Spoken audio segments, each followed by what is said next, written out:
প্রতিটা মেয়ের জন্যই কিচেন খুবই ইম্পর্ট্যান্ট একটা জায়গা, যেখানে সারাদিনের অর্ধেকটা সময় এখানেই কেটে যায়।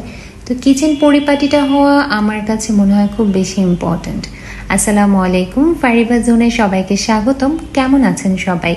যেহেতু আমার নতুন বাসায়, তাই আমি প্রথমে কিচেনটাই সাজানোর জন্য প্রস্তুতি নিচ্ছি।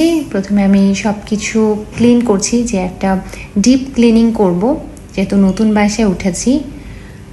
তাই অ্যাডজাস্ট ফ্যান, দেয়ালগুলো ঘষে ঘষে, টাইলসগুলো ঘষে ঘষে আমি পরিষ্কার করে দিচ্ছি।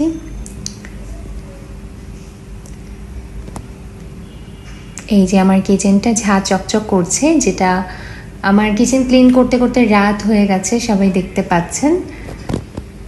এখন আমি কিচেনে একটা শেলফ অ্যাড করে দিচ্ছি, যেহেতু আমার এই ধরনের শেলফগুলো এখন খুব অনলাইন অফলাইনে খুব চলছে। আর আমার বড় শেলফ যেহেতু পছন্দ না, তাই আমি এরকম একটা ছোটো শেলফ কিনে নিয়েছি, পোর্টেবল।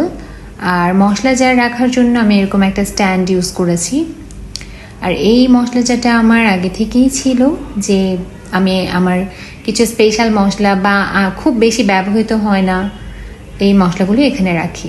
এটা একটা আনইউজড পিঁড়ি, যেটাতে এখন আর রুটি বেলার কাজ করে থাকি না। এটা আমি এখানে রেখে দিচ্ছি জাস্ট একটু সাজানোর জন্য আর কি।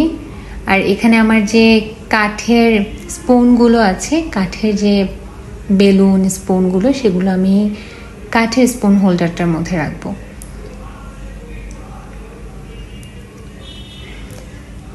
আর এখানে আমি একটা পাতিল স্ট্যান্ড, আমি পাতিল স্ট্যান্ডই বলি, এটার নাম আসলে কি আমার ঠিক ভালো জানা নেই, বাট এটাকে আমি পাতিল স্ট্যান্ডই বলছি।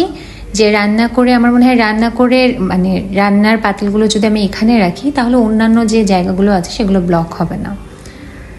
আর এই তো আমি মোটামুটি সাজিয়ে নিয়েছি আমার মশলা জারগুলো দিয়ে, এবং মিনিমাল কিছু জিনিসপত্র, আমার যেহেতু ছোট সংসার, আমার অল্প কিছু জিনিসই আছে, আমি মোটামুটি একরকম সাজিয়ে নিয়েছি।